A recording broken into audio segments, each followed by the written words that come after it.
Okay, good evening, friends. So, welcome you all to Rapid Revision Prelims program. So, today we are doing this is the second lecture of economy, and we are revising money, banking, and finance pillar. In the morning session, we had finished two subtopics, which was CRR, SLR, monetary policy, etc. Today, we'll look at the classification of banks, and then I guess there are two more topics: insurance है, pension है, and जो banking के current issues ऐसा कुछ है topic. तो start करते हैं. द फॉर्मेट सब लोग को पता है कि हम लोग रीडिंग तो नहीं करेंगे but quick question and answer session करेंगे एक दूसरे को. अगर किसी को कुछ भी करंट अफेयर्स का प्रीवियस ईयर क्वेश्चन का याद आ रहा है, सुबह कुछ लोग बोल रहे थे ना कि previous year question current affair add करना है, तो feel free to add. Start करते हैं. Yes sir. ठीक है, तो पहले नीचे ही ले लो, ऊपर कुछ नहीं होगा, शायद क्लासिफिकेशन होगा सिर्फ.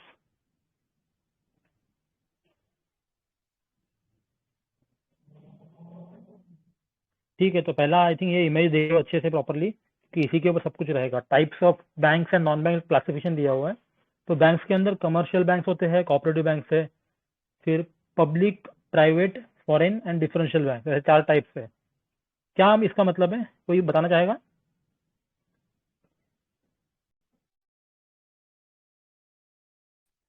Hello hello.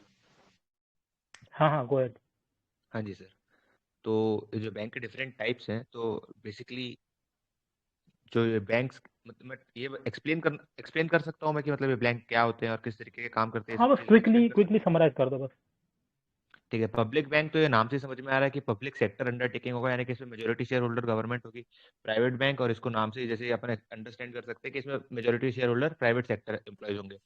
एक डिफरेंस जो इंपॉर्टेंट जानना जरूरी है, प्राइवेट और फॉरेन बैंक्स में क्या डिफरेंस हो सकता है. तो प्राइवेट और फॉरेन बैंक में डिफरेंसेस ये है कि फॉरेन बैंक जो है वो किसी अदर कंट्री में रजिस्टर्ड है, बट वो अपने सब्सिडियरी एक ब्रांच इंडिया में खोल रहे हैं, तो उन्हें फॉरेन बैंक आ जाएगा. और डिफरेंशियल जो कि इन तीनों कैटेगरी में नहीं आते हैं, उनके कुछ अलग अलग पैरामीटर हैं, इस कारण वो डिफरेंशियल बैंक्स कहलाएंगे, जैसे आरआरबी और local area bank, small finance bank, payments bank.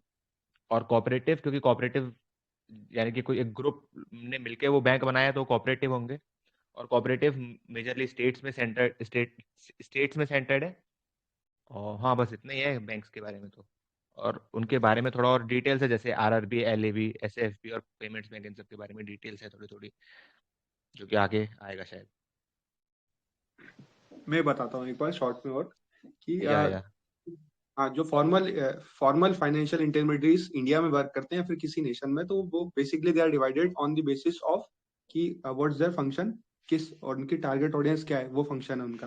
दूसरा उनकी ओरिजिन क्या है उनकी. और तीसरा उनके ऑर्गेनाइजेशन क्या है. जैसे फॉर एग्जांपल कोऑपरेटिव्स हैं तो उसमें जो स्टेक होल्डर्स हैं वो अलग हैं. तो फॉर एग्जांपल प्राइवेट बैंक है, कमर्शियल प्राइवेट बैंक है, तो उनके अलग स्टेक होल्डर्स है. फिर नॉन बैंक्स में देखें तो इनके अलग स्टेक होल्डर्स है और इनकी टारगेट ऑडियंस अलग है. तो टारगेट ऑडियंस और जो इनके ओरिजिन है और जो इनके स्टेक होल्डर्स, ये तीन पैमाना हो सकते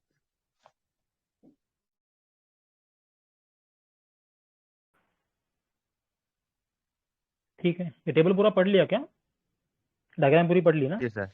हाँ जी, हाँ जी, हाँ जी. Non okay. बैंक्स का भी क्लासिफिकेशन देख लेते हैं. इसमें सबसे पहले जो आता है ऑल इंडिया फाइनेंशियल इंस्टीट्यूशंस आता है. इसमें हमें याद रखना है चार हैं: EXIM, NABARD, national housing bank और सिडबी. फिर एक अलग ब्रॉड कैटेगरी है प्राइमरी डीलर्स, वो हम देखेंगे जो प्राइमरी मार्केट में डील करते हैं, एनबीएफसीज, एंड फिर लास्ट में ये मुद्रा का एसोसिएशन. ये एक्चुअली इस चीज़ में कोई एक प्राइमरी डीलर्स और एनबीएफसी में कोई करंट अफेयर्स में कोई एडिशन हुआ था, मुझे ऐसा याद है कि मैंने आज ही न्यूज़ में पढ़ रहा था कि इनके ऊपर कोई चीज़ चार्ज नहीं होगी. मैं एक सेकंड चेक करके बताता हूँ. हैं.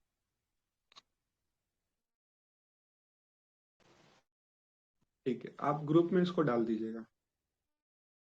Okay okay, you guys go ahead, आप लोग आगे आगे पढ़ चलो. No problem.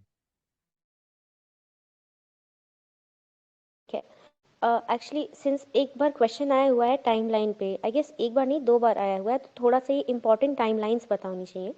तो ये जो चार्ट है इसमें 1926 वाला बहुत इंपॉर्टेंट हो जाता है कि रॉयल कमीशन, सेकेंड वाला royal commission on Indian currency, ये हिल्टन यंग कमीशन ने रिकमेंड किया था आरबीआई के सेटअप के लिए. तो ये कमीशन स्पेशली स्टेट पीसीएस में पूछ लेता है कई बार. बाकी 29 वाला उतना इम्पोर्टेंट नहीं है, बट 34 तो है ही इम्पोर्टेंट. 35 में ये जो गवर्नर थे, फर्स्ट गवर्नर, तो ये शायद से किसी स्टेट में पूछा भी गया है, तो एक बार बस आइडिया होना चाहिए। ऑसबॉर्न स्मिथ हैं। फिर 1935 में हमें ये सेकेंड शेड्यूल का होना चाहिए कि कुछ कंडीशंस जो बैंक्स फुलफिल कर रहे थे उनको सेकेंड शेड्यूल में डाला गया था। और तब पहली बार ये जो आया था CRR का, RBI 1934 एक्ट में, कि इनको ये मेंटेन करना होगा। एंड SLR वाली चीज़ हमने सुबह देखी थी, वो रेगुलेशन एक्ट 1949 में आया था। एंड आई थिंक इस वाले टेबल में तो इतना ही इम्पोर्टेंट है, और किसी को कोई टाइमलाइन इम्पोर्टेंट लग रही हो अच्छा, तो। बस एक चीज इम्पोर्टेंट याद रखना, royal commission on Indian currency भी नाम याद रखना। बहुत बार क्या होता है ना, हिल्टन यंग तो याद रह जाता है, but royal commission on Indian currency नाम है उसका, ये भी याद रखो। एंड एक और चीज, जो गवर्नर बताया ना, first RBI governor Osborne Smith थे, उस टाइम पे वायसराय विलिंगडन थे 1935 में। ठीक है। एंड उस टाइम पे गवर्नमेंट स्टेक 4.4% ही था सिर्फ। इसको बाद में नेशनलाइजेशन होता है, आई थिंक 1950 नहीं 1948 में होता है 49 RBI nationalisation. 49 sir, I think 49 या फिर अभी पोस्ट इंडिपेंडेंस इसका नेशनलाइजेशन हुआ है, इतना लेट नहीं, 1948 49 के अप्रोक्सीमेट कहीं होगा। ओके, एक क्वेश्चन है प्रीवियस ईयर 2019 का, तो उसमें ये पूछ रहे हैं कि विच of the following is not included in the assets of a commercial bank in India. कौन सा है जो पार्ट नहीं है एसेट में कमर्शियल बैंक के लिए? Advances, deposits, investment, money at call and short notice. बहुत ही सिंपल सा और प्यारा सा क्वेश्चन है। डिपॉजिट्स, हाँ, तो that's right.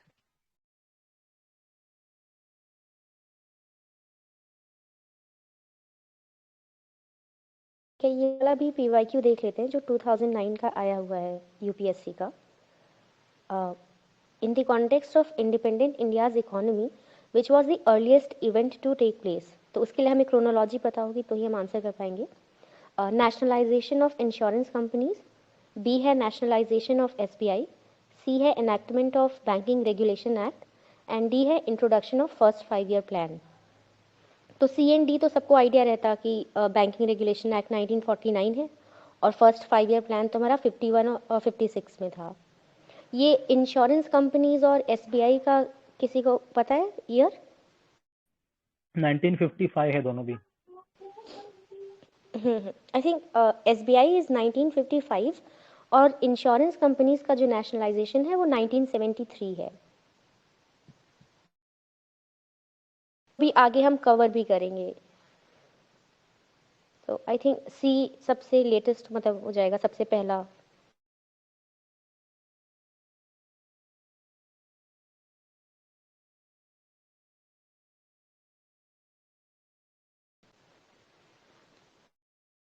ठीक है, आगे चल सकते हैं।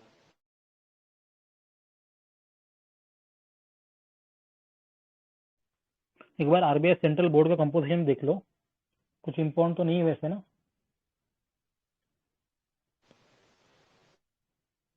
2 गवर्नमेंट ऑफिशियल्स एक है, बार 10 बस डायरेक्टर्स है, फिर 4 अलग अलग लोकल बोर्ड्स के नॉमिनीज डायरेक्टर्स है, RBI गवर्नर, 4 डिप्यूटी गवर्नर है।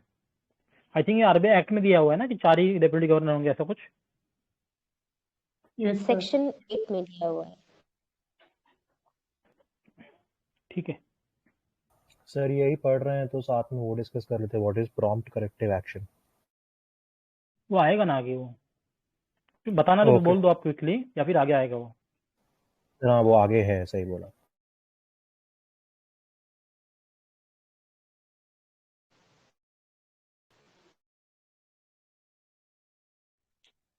इसको कोई लीड करना चाहेगा क्या?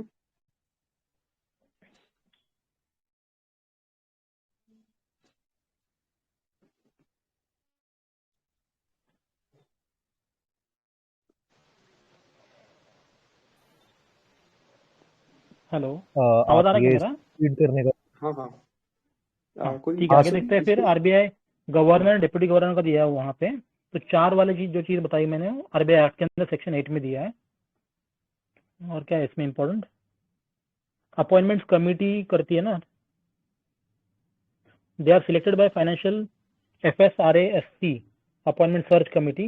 ये कुछ इम्पोर्टेंट नहीं लग रहा है ना, प्राइम मिनिस्टर अप्रूवल करता है। हाँ, आई थिंक ये उतना इम्पोर्टेंट नहीं है, हम आगे चल सकते हैं। ठीक है, एक तो बार आरबीआई आरबीआई के ऑफिस एंड ब्रॉड डिपार्ट हम फंक्शन, हाँ बोलो। कर लो। अच्छा, आरबीआई ऑफिसेज एंड डिपार्टमेंट्स तो मैंने नहीं देखा है, ये मुझे नहीं इम्पोर्टेंट लगा। ये आरबीआई के जो फंक्शंस हैं ये ऐसे पूछ सकता है ऑप्शंस में देके, तो एक बार ये सारे पढ़ लेते हैं। कोई रीड कर दे ये सातों फंक्शंस। ठीक है, मैं कर देता हूँ। तो द फंक्शंस ऑफ आरबीआई, सबसे पहले कंट्रोलर ऑफ मनी, पूरे मार्केट में देखता है, तो M0, फिर आरबीआई एक्ट, वहां से उसकी पावर मिलती है। फिर is also RBI is controller of foreign exchange, FEMA act के थ्रू पावर है। फिर is banker to both government and banks also. फिर ये पब्लिक डेट मैनेजर भी है। फिर banker's bank, lender of last resort, advises in monetary matters. तो ये एक इम्पॉर्टेंट क्वेश्चन है स्टेट कमीशंस में कि why RBI is banker's bank. तो इट इज, और या फिर ऐसा फिर कि लेंडर ऑफ लास्ट रिसोर्ट क्यों है ये। तो ये इसका मतलब इसलिए क्योंकि ये बैंक्स के लिए भी को भी लैंड कर रहा है। ठीक है। फिर regulator of all banks through regulation act of 49। फिर पेमेंट सेटलमेंट एक्ट ऑफ 2007। फिर is also regulator of all, I think this are the financial institutions, all India financial institutions. फिर डिमांड एक्सेप्टिंग एनबीएफसीज, उनको भी regulate कर रहा है। फिर इसके फंक्शंस है कि प्रमोशनल, जैसे रूल्स है। फिर जैसे ओम्बड्समैन स्कीम चला रहे हैं, या फिर financial inclusion through PSL norms कर रहे हैं। ठीक है। फिर 8 पॉइंट है इसका कि डेटा पब्लिकेशन एंड अवेयरनेस, जैसा एनुअल फाइनेंशियल स्टेबिलिटी रिपोर्ट निकाल रही है आरबीआई। फिर इंटरनेशनल कोऑपरेशन, जैसे बेसल नॉर्म्स या फिर आईएमएफ। तो central bank is the highest bank in India regulating. तो फिर ऑब्वियसली कि वर्ल्ड में जो फाइनेंशियल इंस्टीट्यूशंस है उनके साथ अगर कोरिलेशन कोई करेगा इंडिया में या डीलिंग करेगा, तो वो RBI would be there. For example यहाँ पे लिखा है कि RBI in 2021 RBI became member of Network for Greening the Financial System.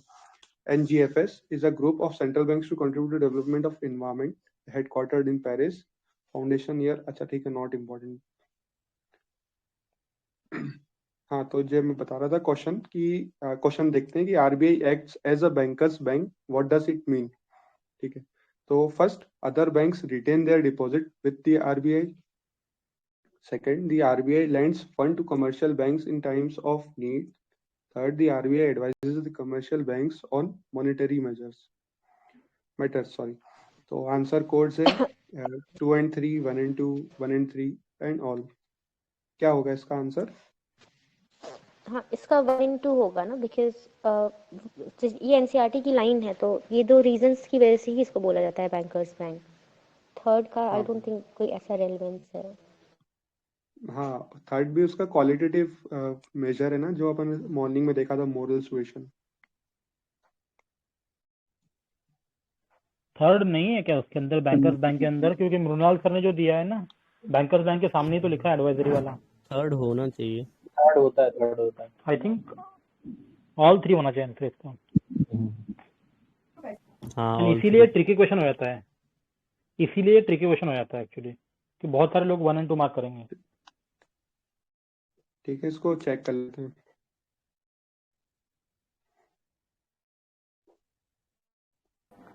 ठीक है, अगला क्वेश्चन देखता हूँ मैं कि सर इसमें ऑप्शन 1 जो है वो सही, other bank retain deposit with RBI all the deposits. एक नॉर्मल इंसान बैंक में डिपॉजिट करता है तो हम लोग बोलते हैं हाँ वो बैंक है। ऐसे ही बैंक के लिए आरबीआई, वो जो सीआरआर डिपॉजिट करते हैं उस रेफरेंस से बोल रहा है कि सिंस वो अपना पैसा वहाँ डिपॉजिट करते हैं इसलिए उनके लिए वो बैंक है। हाँ, बस यार ऐसे भी वो बहुत सारा डिपॉजिट, बैंक अपने डिपॉजिट रखते हैं, हर बैंक अपना एक अकाउंट रखता है आरबीआई के साथ। तो इकोवेयर, हाँ, ई कुबेर प्लेटफॉर्म है, तो कई ऑब्वियसली ऑक्शंस, ई ऑक्शन, सारी चीजें गवर्नमेंट मतलब आरबीआई की सीधे बैंक के साथ होती है, तो वो सही है, पहला स्टेटमेंट सही है बिल्कुल। आई ठीक है, थिंक नेक्स्ट ये क्वेश्चन जो देख लो। ऑप्शन था ना आरबीआई, थर्ड वाला, ये थर्ड नहीं होना चाहिए क्योंकि कोई भी बैंक मॉनेटरी मैटर्स पे एडवाइस कहाँ करता है, तो ये तो बैंकिंग की डेफिनेशन में कहाँ आता है, वो तो उनका टूल है ना एक तरह से।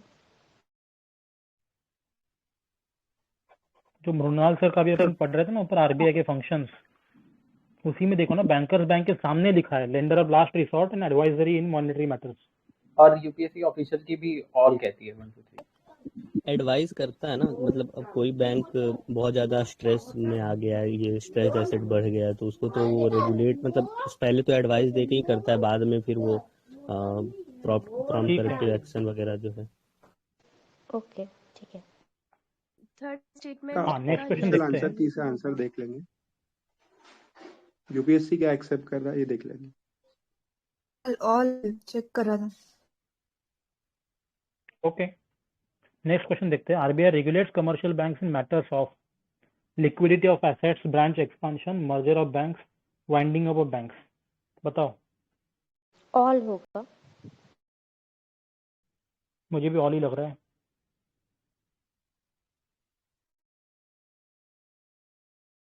ऑल ही होना चाहिए ना, ब्रांच ऑल ही एक्सपांशन में होगा। भी कहीं ना कहीं एक रोल है इसका।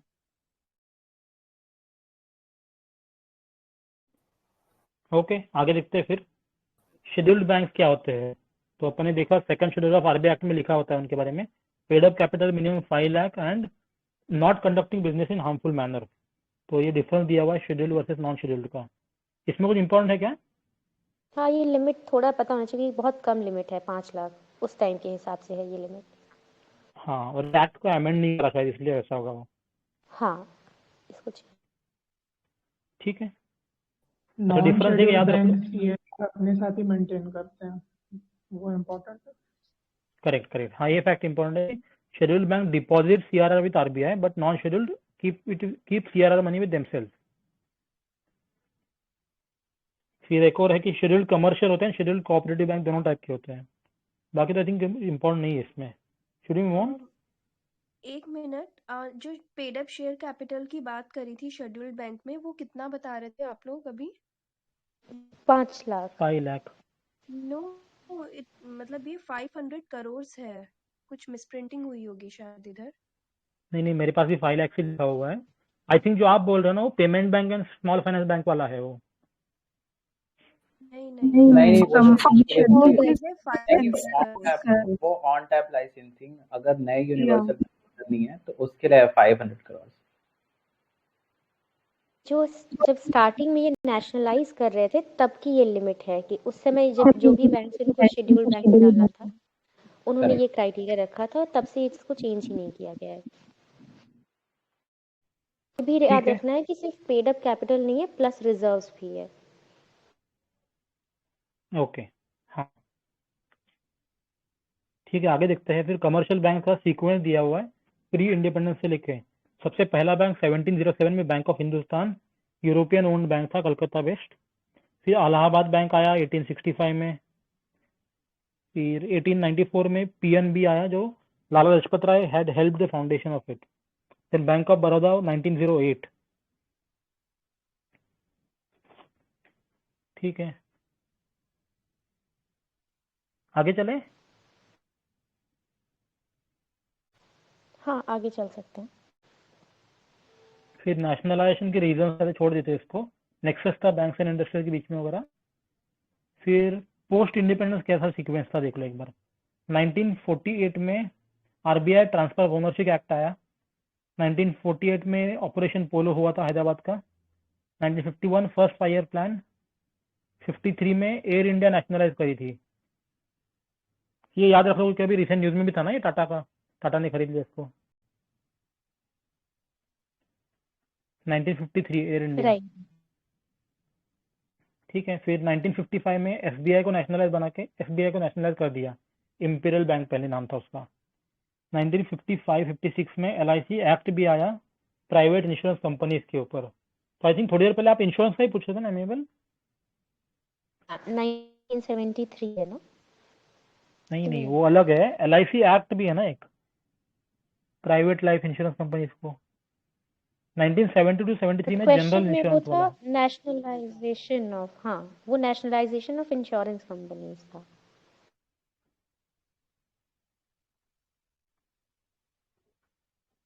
ओके पता नहीं यार। LIC एक इंश्योरेंस कंपनी थी, उसको नेशनलाइज 56 में कर दिया था, बाकी सारी को नेशनलाइज 1932-3 में किया था, तो हम मान सकते हैं कि नेशनलाइजेशन स्टार्टेड इन 1956। ठीक है, तो 1969 में प्राइवेट बैंक को नेशनलाइज करा था, तो 14 प्राइवेट बैंक से नेशनलाइज्ड।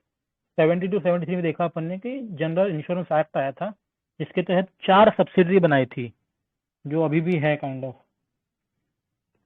फिर 1980s में, ठीक है आगे तो है ना, एम नरसिम्हन 1 कमेटी आई 1991, नरसिम्हन 1 1997, रघुराम राजन कमेटी 2007, पीजे नाइक कमेटी 2014।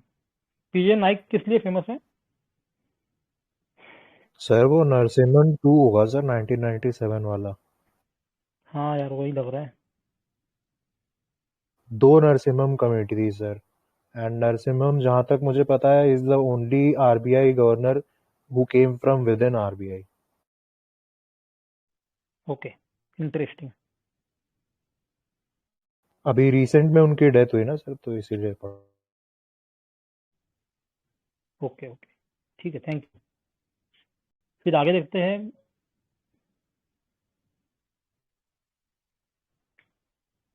ये पीजे नायक इसमें अभी आप सर पूछ रहे थे ना कि किस लिए हाँ है, हाँ तो इनकी कमिटी थी एक, जिन्होंने पब्लिक सेक्टर रिफॉर्म्स के बारे में इंद्रधनुष करके पॉलिसी बताई थी और 7 पार्ट्स दिए थे रिफॉर्म के।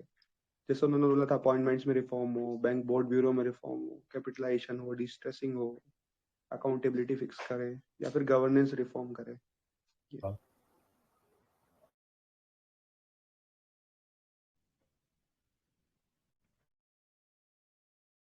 चलिए ठीक है, सर आगे चलते क्वेश्चन हैं। करते हैं आगे। हाँ, ये 2019 का क्या लिखा है JNK बैंक वाला? यार एक चीज, अगर किसी ने ये नया वाला हैंडआउट अगर पढ़ा है ना प्रॉपरली, तो प्लीज आप समराइज कर सकते हो।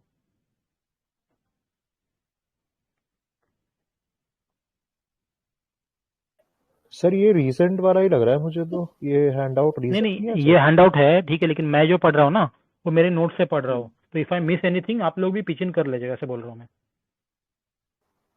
सर ओके, क्वेश्चन देख लो फिर आगे। In independent India's economy which was earliest event to take place, nationalisation of insurance company, ये हो गया ना? तो ये रिपीट हो अलग रहा है? है, नेक्स्ट देख लेते हैं। रिपीट हो रहा है आई थिंक। हाँ ठीक है, नेक्स्ट देख लो कि कंसिडर फॉलोइंग इवेंट्स, इसको सीक्वेंस में लगाना है। First, democratically elected communist party government formed in a state in India. I think Kerala था ना? कौन सी ईयर में था ये? 1957। Okay. India largest bank imperial bank of India renamed to SBI, which year? 55। 55। ठीक है। एयर इंडिया नेशनलाइज्ड कब हुआ था ये? 51 आई थिंक। 53 1953। 53 मैम श्योर है आप? हाँ हाँ, मेरे पास लिखा हुआ है यार। हाँ हाँ। Okay okay. ठीक है, एंड इसको भी प्रायोरिटी से याद कर लो क्योंकि न्यूज में बहुत आया था ये। फिर Goa became part of independent India, ये कब हुआ? 61। 1962। हाँ ये 61 में हुआ। ठीक है, तो आंसर क्या हो गया फिर अभी? 61 सबसे लास्ट हो गया ना? हाँ, और सबसे पहला हो गया हमारा 3 वाला, एयर इंडिया वाला। 53। हाँ ठीक है, तो 3 2 1 4 नहीं, 1 और 2 में। ओके ऑल राइट, चलो आगे चलते हैं फिर। 3214 हो जाएगा, बी ऑप्शन। हाँ ठीक है, फिर आगे दिया है गोल्डन एनिवर्सरी ऑफ नेशनलाइजेशन। ये इसमें कुछ इम्पोर्टेंट नहीं, मेंस ओरिएंटेड ये पूरा है ना? हाँ सर, इसमें प्री का तो कोई खास वो नहीं है। हाँ छोड़ दे इसको, फिर आगे चलते हैं। अगर किसी को कुछ भी इम्पोर्टेंट लग रहा है तो आप लोग बोल देना अपने अपने पॉइंट पे। प्राइवेट सेक्टर बैंक साहब बेटर, ठीक है, वो भी कुछ नहीं होगा, ग्रॉस एनपी है।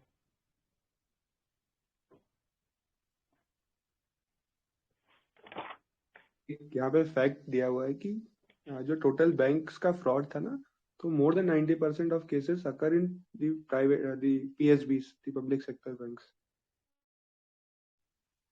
वही ठीक सामने है, लिखा हुआ है वो। ओके आगे चलते हैं। इसमें कुछ नहीं है, चलो आगे।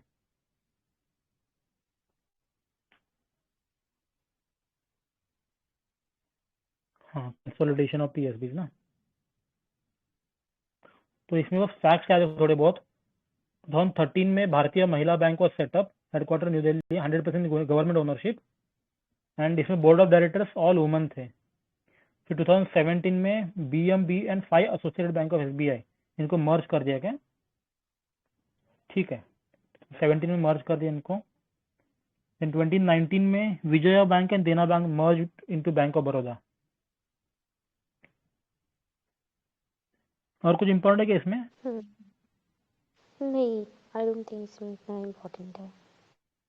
ठीक है। एमलगमेटिंग बैंक, एंकर बैंक, वो भी कुछ इम्पोर्टेंट नहीं लग रहा है मेरे को तो। एक टर्म था वो शायद, मतलब मेरे नोट्स में है, यहाँ पे है या नहीं आई डोंट नो, कि what's the difference between merger and acquisition.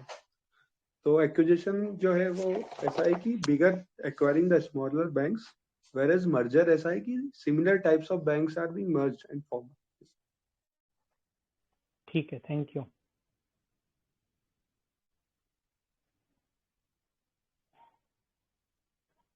और अमालगमेटिंग वो हो गई जो मतलब मिल जा रही है ना, और एंकर मतलब जो मेन बैंक है जिसमें वो मिल रही है। हाँ, जैसे इलाहाबाद बैंक के साथ हुआ वो।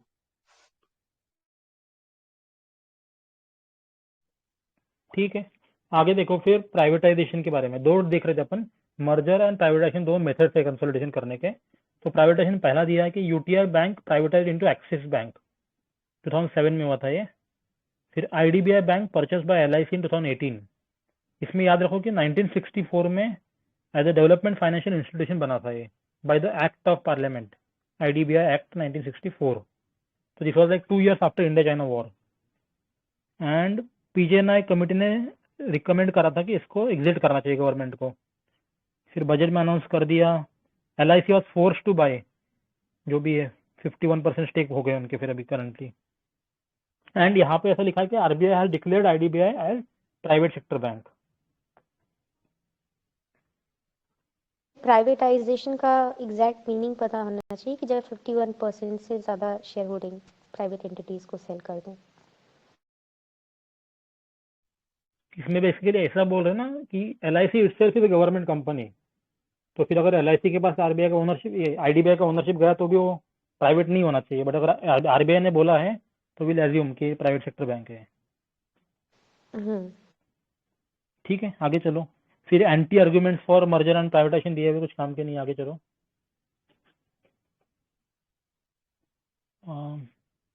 आगे है commercial bank, private sector bank. इसमें देखो बजट का क्या लिखा है 2021 का।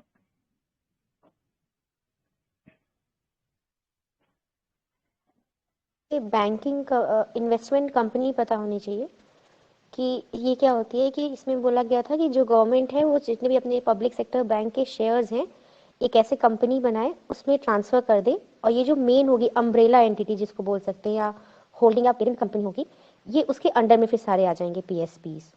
जो छोटे बैंक्स हैं वो सब उनको डॉटर कंपनीज बोलेंगे, और ये जो मेन बैंकिंग इन्वेस्टमेंट कंपनी होगी जिसको सारे सबके शेयर्स ट्रांसफर किए जाएंगे, वो एक्ट करेगी as a parent.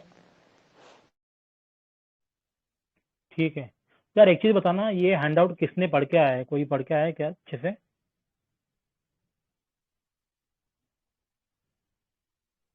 I have read the last वाला पार्ट, जो एनबीएफसी वाला था ना, वो ज्यादा मैंने सही से पढ़ा है। ठीक, बाकी लोग?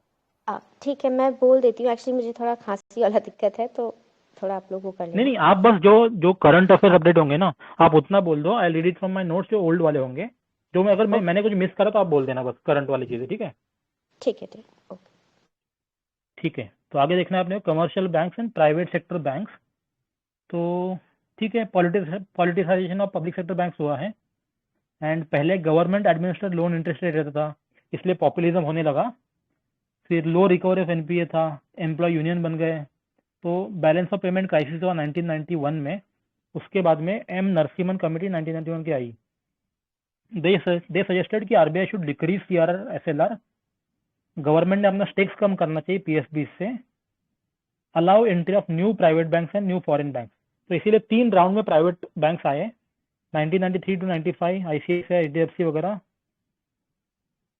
Round 2 Kotak Mahindra, yes bank. I think important नहीं लग रहा है ना ये। 13 to 16 बंधन bank and IDFC। This is not that much important नहीं है ये। ठीक है ओके। आगे देखो फिर ऑन टैप लाइसेंसेस बात कर रहे हैं। तो 2016 से आया है ये। One can apply to RBI whenever he wishes to. तो पहले नहीं था, मतलब इतना याद रखना है कि पहले ऑन टाइप लाइसेंसेस नहीं था पहले। They had to wait for RBI to initiate applications. फिर कंडीशंस क्या है? रेसिडेंट इंडिविजुअल होना चाहिए, NBFC या फिर प्राइवेट कंपनी हो सकते हैं, minimum 10 years of experience in banking and finance sector and minimum 500 crore capital. अभी थोड़ी देर पहले सेलिंग फाइल बोल रहे थे ना आप, तो ये याद रखो। रेसिडेंट कंपनी या फिर इंडिविजुअल होना चाहिए, 10 years एक्सपीरियंस, 500 करोड़ कैपिटल। वहां पे कितना था शेड्यूल बैंक्स में? 5 लाख। ओके ठीक है। और एंड प्रपोज एक बैंक चीज ये शुड। याद रखना होगा कि ये जो प्राइवेट कंपनी वाला, ये बैंकिंग रेगुलेशन एक्ट 1949 के अंडर में आएगा। फर्स्ट लाइन में ही है। Okay correct. यहाँ पे शायद किस कंफ्यूजन है क्या? कमर्शियल बैंक में ही शेड्यूल्ड बैंक आते हैं, मतलब उसी का ही पार्ट होते हैं। कमर्शियल बैंक में दो तरह के बैंक्स होते हैं, शेड्यूल्ड बैंक और नॉन शेड्यूल्ड बैंक। तो शेड्यूल्ड बैंक भी पार्ट है कमर्शियल बैंक का ही। ठीक है। वही कि ज्वाइनिंग अगर लाइसेंस लेना तो 500 करोड़ तो दिखाने ही दिखाने हैं, बट अगर स्केड्यूल वाले में आना है तो आपको 5 लाख वो पेड अप कैपिटल वाला करना पड़ेगा, नहीं तो आप नॉन स्केड्यूल में रहोगे। प्रोवाइडेड कि आप वो अपना अच्छा परफॉर्मेंस लग रहा है आपको RBI का, तो वो आपको जाने देगा फिर उधर। ठीक है। तो ऑन टैप लाइसेंस कंडीशन एक और है, देख लो इधर। 25% branches in unbanked rural areas. ये अपन आगे जाके भी देखते हैं, हर बैंक में कंडीशन होता है ये। तो आगे देखते हैं फिर कमर्शियल बैंक्स में फॉरेन बैंक्स। चलेगा आगे? इसमें एक चीज नहीं, एक ये पता होना चाहिए कि जो जिनके 5,000 करोड़ से ज़्यादा हैं एसेट्स, वो नहीं अलाउड हैं। जैसे कि लार्ज इंडस्ट्रियल ग्रुप्स हैं, तो कौन नहीं अलाउड है ये भी पता होना चाहिए। 6th point. Sir sorry to disturb, but चूंकि बैंक का चला है ना सर, तो मैं सोच रहा था एक नया बैड बैंक करके आया था सर, बैड बैंक। तो जब ये हो जाएगा तो मैं उसके बारे में थोड़ा डिस्कस कर लूंगा। आई थिंक वो भी आगे आएगा, बर्निंग इश्यूज वाले में आगे आएगा सर, ना। बैड बैंक वाला है हाँ आगे। ये वाले पार्ट में वो आएगा। ये रखा था सर, तो सोचा अगर डिस्कस मैं कर लूंगा कोई। हाँ, जब वो आएगा तब आप करवा लीजिएगा, ठीक है। Done sir, done. ओके, तो कमर्शियल बैंक्स में फॉरेन बैंक है नेक्स्ट। नीचे ले लो थोड़ा। और कुछ है इसमें पॉइंट नए?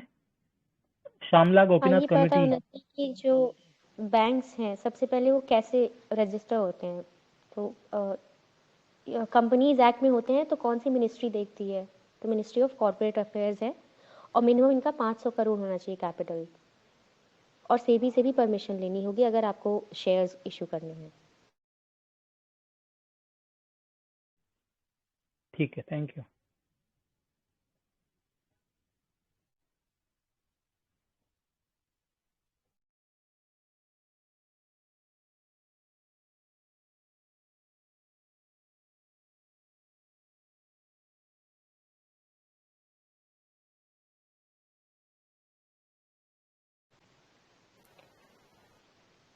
नेक्स्ट भी बोल दो, एमिएबल आगे वाला। Allowing large corporates to set up bank. हाँ, इसमें ज़्यादा कुछ खास है नहीं, बस उन्होंने गाइडलाइंस बताई थी वही ऑन टैप लाइसेंस की, जो कैनिंग ने बताई थी। इसमें मिनिमम वही 500 करोड़ वाले अप्लाई कर सकते हैं। उन्होंने मेंशन किया है PK मोहंती कमेटी, जो कि कॉर्पोरेट रीस्ट्रक्चरिंग, ये बोर्ड ऑफ डायरेक्टर्स के ऊपर कंट्रोलिंग के रिगार्डिंग उन्होंने वो दिया था।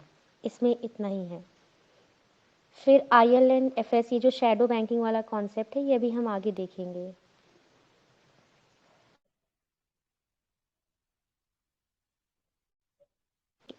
इस हैंड आउट में फिर ये कंक्लूजन आ जाता है। फिर नीचे सीधे डायरेक्टली आ जाते हैं ये कॉमर्शियल बैंक्स का, ये फॉरेन बैंक्स वाला। तो फॉरेन बैंक्स को कब से लिबरेट किया गया था, कब से अलाउ किया गया? तो पोस्ट 1991। उससे पहले थोड़ा हमारा कंजर्वेटिव था। फिर लिबरलाइजेशन जब हुआ तो फॉरेन बैंक्स को अलाउ किया गया। तो कौन होते हैं फॉरेन बैंक्स, ये डेफिनेशन पता होना चाहिए। तो इनका जो इनकॉर्पोरेशन होता है वो फॉरेन में होता है, वहाँ मतलब किसी फॉरेन नेशन में होता है। हाँ, हाँ, तो फॉरेन बैंक्स इन इंडिया कौन से होते हैं? इनकॉर्पोरेशन अब्रॉड होता है लेकिन सब्सिडरी इंडिया में होती है। फॉर एग्जांपल जहाँ सिटी बैंक बोल सकते हैं, बैंक ऑफ अमेरिका, ठीक है। तो इनके ऊपर सीआरआर एसएलआर नॉर्म्स अप्लाई होते हैं, पीएसएल नॉर्म्स भी अप्लाई होते हैं, बट कुछ कंडीशन है। क्या कंडीशन है? अगर लेस देन 20 ब्रांचेस है देन वहां पे इंटरनल कोटा नहीं होगा, लेकिन 40% पीएसएल दोनों पे लगता है, ठीक है। फिर इंडियन पब्लिक सेक्टर बैंक के लिए है, foreigners can invest maximum 20% in its share holding. Example bank of Baroda में 15% है, एसबीआई में 14%, तो मैक्सिमम 20% अलाउड है पब्लिक सेक्टर बैंक के अंदर। वेराज प्राइवेट बैंक के अंदर foreigners can invest 49% automatic route से and up to 74% by approval of government. तो ये इंपॉर्टेंट फैक्ट थोड़े से है। पब्लिक सेक्टर में मैक्सिमम 20%, प्राइवेट सेक्टर में maximum 49% automatic and 74% by approval. Example दिया है एचडीएफसी 73% स्टेक है प्राइवेट के, ठीक है। इसमें और कुछ तो नहीं है ना शायद? आगे डिफरेंशियल बैंक है मेरे में। हाँ, फॉरेनर्स का एलवीबी है क्या कि है? ये ऑटोमेटिक 49% ये अपने और 74% गवर्नमेंट अप्रूवल से कर सकते हैं इन्वेस्ट। आगे लिखा है Lakshmi Vilas bank merge with DBS, ये कब हुआ? आई थिंक ये इम्पोर्टेंट नहीं है इतना। ओके, बस याद रख लो क्योंकि न्यूज में था। 1926 का है लक्ष्मी विलास बैंक, तमिलनाडु का सेटअप हुआ था। ये ओल्ड प्राइवेट सेक्टर बैंक है, ठीक है। आगे देखते हैं कमर्शियल बैंक में मॉरेटोरियम डिफरेंशियल लग बैंक। गया था इसलिए शायद इसको अमल करा है।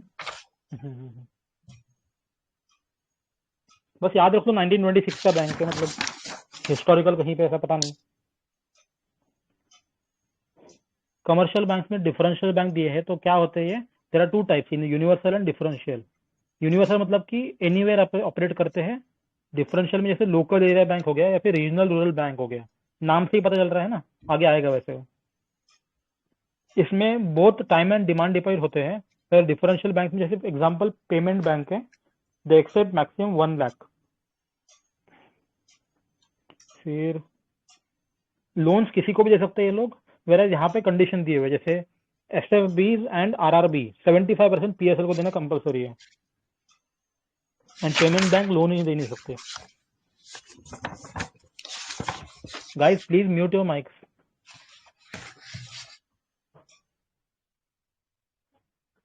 ठीक है, आगे देखते हैं। फिर क्रोनोलॉजी ऑफ डिफरेंशियल बैंक दिया हुआ है, ये याद रख लो थोड़ा सा। आरआरबीज एक्ट 1976 में आया था, local area bank 1996, small finance bank and payment bank 2015, and wholesale bank अभी प्रपोज्ड है। इसको 1976 20 ईयर्स 1996 प्लस 20 2016-15 में है पेमेंट बैंक। आगे दिया हुआ है difference in regional rural bank and local area bank. तो आरआरबी एक्ट 1976 से बना था, वेराज लोकल एरिया बैंक 1996 में बना है। इसका कोई एक्ट है क्या एलएबी का?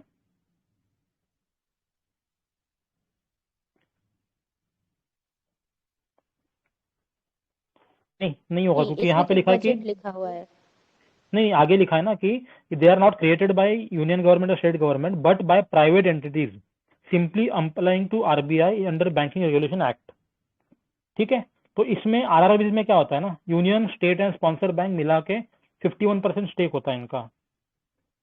एग्जाम्पल उत्तर प्रदेश ग्रामीण बैंक, एंड इसको पीएसएल 75% करना पड़ता है आरआरबी को एंड एसएफबी को, अपने देखा है। Local area bank maximum 3 geographical district में हो सकता है, contiguous geographical district, and only 1 urban centre पर डिस्ट्रिक्ट हो सकता है ये, एंड इनके ऊपर सब कुछ लागू होता है,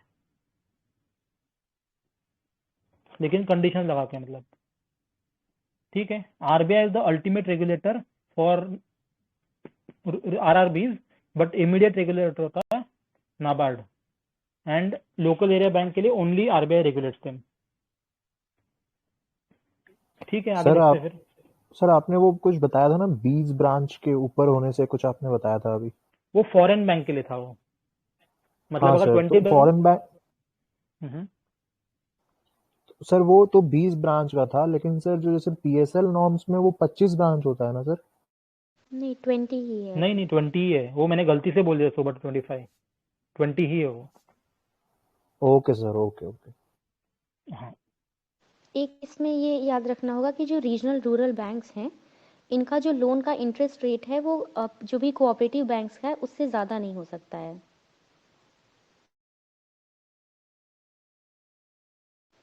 ये PSL जो 75% है उसके आगे ये लाइन दी है, तो ये इम्पोर्टेंट है।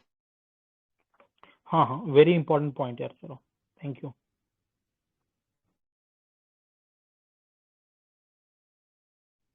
ठीक है, आगे देखें क्या? हाँ सर, ये small finance bank okay, and payment. तो आगे देखो, small finance bank versus payment bank दिया है। नचिकेत मोर कमेटी के रिकमेंडेशन पे दोनों बने थे ये।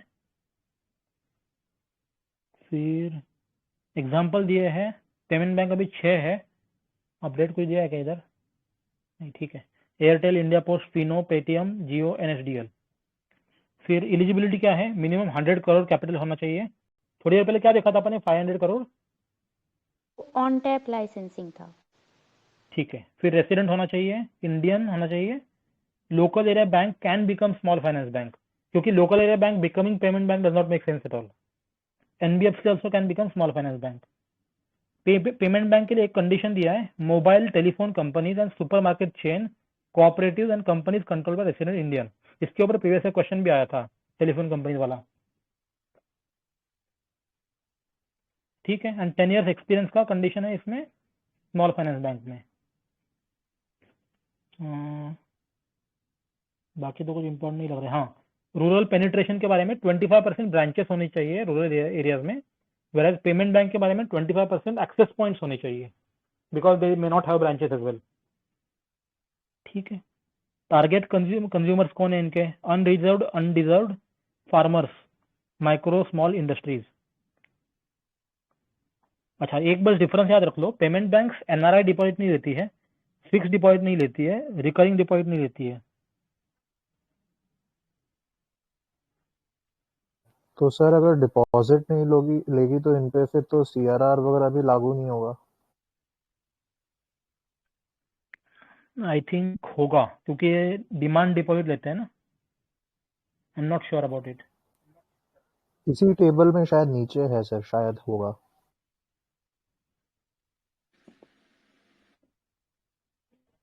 कोई दिया है क्या इसमें? CRR के बारे में नहीं दिया ना? ऊपर दिया था, थोड़ा सा ऊपर स्क्रॉल करिए मैम। हाँ, ये एरिया के जस्ट नीचे, same as Indian private bank.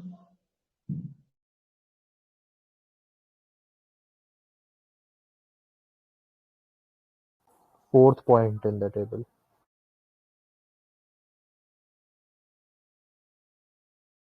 हाँ ठीक है, ठीक है। तो लॉजिकली भी होगा ना, क्योंकि डिपॉजिट तो ले ही रहे ना, कम से कम 1 लाख तो हो।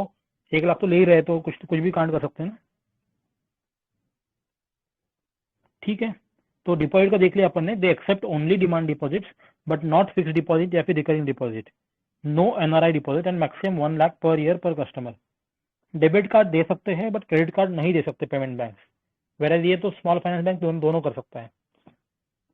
फिर लोन्स के बारे में, payment bank can not loan, so PSL norms apply नहीं होंगे obviously, and they are required to invest all deposit in GSEC and T-bill, whereas small finance bank में 75% PSL होता है, SFB एंड RRBs के लिए 75% होता है,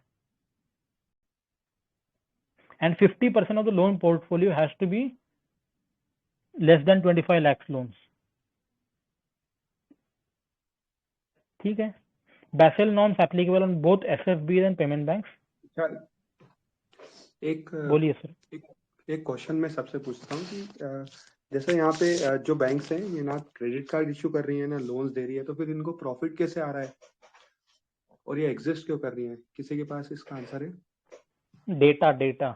data is the new oil. या फिर मैं बताता हूँ एक और आंसर। प्रॉफिट तो GSEC और ये सब में से आ जाएगा, और बाकी रूरल एरियाज के लिए स्मॉल सेविंग या ऐसी चीज़ों के लिए ये अच्छा है, उसका टारगेट होगा उनका मेरे ख्याल से। हाँ सर, एग्जैक्टली। तो इनके जो प्रॉफिट्स है ना वो इंक्रीजिंग SLR से बन रहे हैं, और ये गवर्नमेंट सिक्योरिटीज में इन्वेस्टमेंट कर रहे हैं। और दूसरा इनका पॉइंट है कि जो इनका फोकस है वो IT पे है, तो मोबाइल बैंकिंग, और इसके थ्रू इनके प्रॉफिट जो है वो स्टेबल है।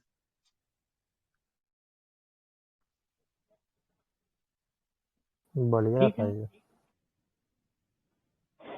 वैसे यार ऑनेस्टली बताए तो मतलब वर्क नहीं कर रहा है ना पेमेंट बैंक, बहुत सारे चला भी नहीं रहे हैं, लाइसेंस लेके भी नहीं चला रहे बहुत सारे लोग। और सर एक पॉइंट मैं बोलना चाहूंगा कि ये जो पेमेंट्स बैंक है, ये सबका स्वाइपिंग मशीन भी ये लोग अपना ये प्रोवाइड करते हैं नॉर्मल बैंक से कम इंटरेस्ट में। जाके नॉर्मल बैंक 3 to 4% ये चार्ज करते हैं, ये लोग 2 से 2.5% चार्ज करते हैं किसी भी स्वाइप पे ये ओनर ये मर्चेंट से। ये मर्चेंट डिस्काउंट रेट सर इन्हीं पे लगता है क्या सर? पेमेंट बैंक ही तो शायद चार्ज करते हैं ना MDR। नहीं सभी पे होता है यार, वो तो सारे बैंक पे होता है, वो बेसिकली कार्ड पे होता है ना। ओके सर, मतलब वही इनके सोर्स ऑफ रेवेन्यू का एक पार्ट जिसमें होगा। स्वाइप करते हैं वो अलग चीज़ हो गई। प्लस इतना ही नहीं, पेमेंट बैंक में आप देखते हो जब भी आप अपना एयरटेल का या ये पेटीएम आप खोलते हो तो आप वहीं से फ्लाइट बुकिंग करते हो, मूवी टिकट्स बुकिंग करते हो, तो इन सब का भी एडवर्टीजमेंट्स आते हैं, कमीशंस हैं, तो बहुत सारे सोर्सेज हैं इनके रेवेन्यू के। एंड सबसे इम्पोर्टेंट कस्टमर एंगेजमेंट हो रहा है ना, जो वॉलेट वाले हैं इनको एक एक एक स्टेप जा रहा है, मतलब वॉलेट में तो वैसे भी वो इंफ्रास्ट्रक्चर बना ही रहे हैं। ठीक है, आगे चलते हैं अपन। फिर नीचे ले थोड़ा सा, ये हो गया ना या और कुछ है इसमें दोनों में डिफरेंस में? हो गया सर, आगे और चलो। तो कुछ नहीं लगता सर इसमें। ठीक है, आगे चलो आगे। एक पॉइंट और मैं ऐड कर देता हूँ कि डिस्पाइट इतनी सारी फीचर्स ये लिमिटेड क्यों रहे, तो 2-3 कारण थे। एक तो थर्ड पार्टी वेरिफिकेशन करवाना पड़ता है, आपका KYC और फलाना फलाना सब करवाना पड़ता है। फिर इनको लिक्विडिटी नहीं मिलती है ज्यादा, बैंक्स देते नहीं है। और तीसरा इनको क्या इनका इंफ्रास्ट्रक्चर भी क्रंचिंग है, इसलिए ये ज्यादा ग्रो नहीं कर पाए। ठीक है, आगे चलते हैं यार, अपन बहुत स्लो जा रहे हैं, आई थिंक थोड़ा सा फास्ट करते हैं। ऑन टैप लाइसेंस में क्या है इसमें इंपॉर्टेंट पॉइंट्स क्विकली समराइज कर दो। एक्चुअली दो चीज़ मैं और ऐड करना चाहूँगी, जो बेसल 3 नॉर्म्स हैं ये दोनों पे ही एप्लीकेबल हैं, और ये लोग म्यूचुअल फंड्स, पेंशन ये सब भी सेल कर सकते हैं, जो लास्ट लाइन है। एक ट्रिक क्वेश्चन है, पेमेंट बैंक जो है उन पे प्रायोरिटी सेक्टर मतलब PSL नॉर्म्स एप्लीकेबल है कि नहीं? नहीं नहीं क्योंकि लोन ही नहीं क्योंकि कर सकते लोन ना ही नहीं दे। उनके लिए स्मॉल फाइनेंस बैंक है ना अलग से।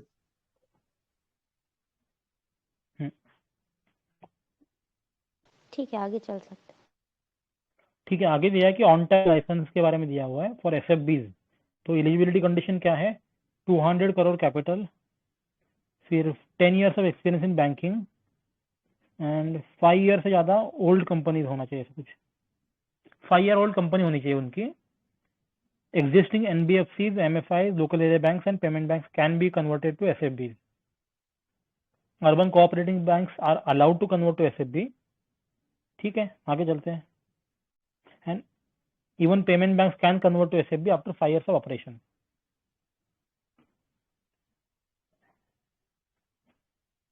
And RBI Shyamala Gopinath committee ये रिव्यू करते हैं एप्लीकेशन को। Fine. Centrum Small Finance Bank to get on tap license. ठीक है, कुछ काम का नहीं है ना। It's a 50-50 partnership between 2 companies, Centrum finance and Bharat पे लिमिटेड। क्वेश्चन पढ़ लो कोई प्लीज।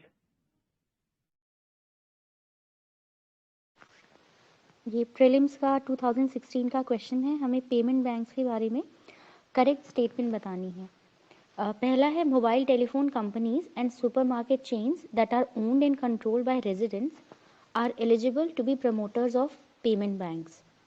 एंड दूसरा है, payment banks can issue both credit cards and debit cards. तो ये तो अभी हमने देखा। Payment banks can not undertake lending activities. तो करेक्ट कौन सा है? बी होगा, क्योंकि क्रेडिट कार्ड नहीं दे सकती। तो 2 गलत हो गया अगर, तो हम ऐसे ही एलिमिनेट कर सकते हैं। ठीक है, ठीक है, नेक्स्ट देख लेते हैं, what is the purpose of setting up of small finance banks in India. पहला है, to supply credit to small business units. दूसरा है, to supply credit to small and marginal farmers. तीसरा है to encourage young entrepreneurs to set up business particularly in rural areas. I think ये तो काफ़ी general है, इसका तो ऑल 3 होना चाहिए।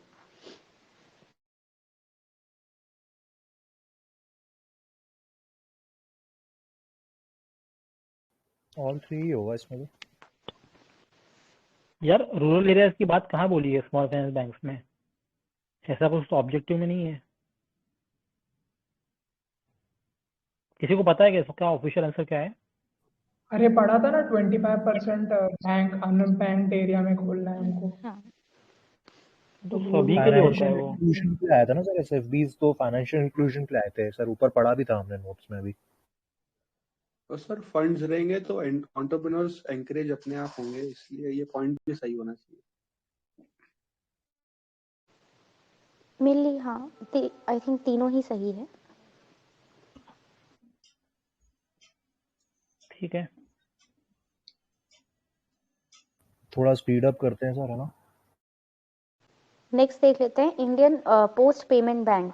तो बस इसका इतना याद रखना है कि ये पब्लिक लिमिटेड कंपनी की तरह रजिस्टर होती है, ऑब्वियसली कंपनीज एक्ट ही होगा, और इसकी जो 100% ओनरशिप है वो डिपार्टमेंट ऑफ पोस्ट है, तो मिनिस्ट्री तो मेटी ही हो जाएगी। और बाकी इसमें आई थिंक इतना ही इंपॉर्टेंट है, बस कोई फीस नहीं है अगर इंट्रा बैंक आप ट्रांसफ़र करते हो, और IMPS पे थोड़ी बहुत जो फीस है आई थिंक वो इतना रेलिवेंट नहीं है। नेक्स्ट क्वेश्चन देख लेते हैं जिसमें लिखा है कि आप करेक्ट स्टेटमेंट बताओ इंडिया का पोस्ट पेमेंट बैंक। तो ये CDS का है। इसमें पहला स्टेटमेंट है कि it has been incorporated as a public limited company. अभी हमने ऊपर ही देखा पहली लाइन में ही है, तो ये तो सही है। फिर it started its operation by establishing 2 pilot branches at Hyderabad and Varanasi. तो प्रीलिम्स UPSC में तो ऐसे नहीं पूछेगा, बाकी CDS में पूछा है, तो ये फैक्चुअल है काफ़ी। आई थिंक जगह गलत लिखी हुई है, कहीं और स्टार्ट हुआ था, छत्तीसगढ़ या हाँ रायपुर, रांची, इन सब जगह पे स्टार्ट हुआ था, तो आंसर इसका हो जाएगा 1 ओनली। ये नेक्स्ट है wholesale and long term finance banks. ये प्रपोज्ड है अभी, तो इसका काम कुछ नहीं है, बस जो भी ऐसा मतलब ऐसे ओपन करना चाहता है तो उसको 1000 करोड़ रुपए चाहिए होंगे, और वो डिपॉजिट 10 करोड़ तो चाहिए ही चाहिए होगा, उससे कम वो नहीं एक्सेप्ट करेगा, और ये सिर्फ बड़े ही लोगों को लोन देगा, बड़े बड़े इंफ्रास्ट्रक्चर प्रोजेक्ट्स। तो नाम से लग रहा है होलसेल, मतलब ये रिटेल में काम नहीं करेगा, तो ठीक है, बस ये चीज़ है। बाकी जो सर्टिफिकेट वाला ट्रेडिंग वाला है वो तो इससे हम यूज़ कर ही सकते हैं, बट ये अभी प्रपोज है तो इस पर ज़्यादा ध्यान देने की जरूरत नहीं है। नेक्स्ट टेबल पे आ जाते हैं। इसमें मेनली जो भी कोऑपरेटिव बैंक्स हैं और कॉमर्शियल बैंक्स हैं उनका डिफरेंस दिया गया है।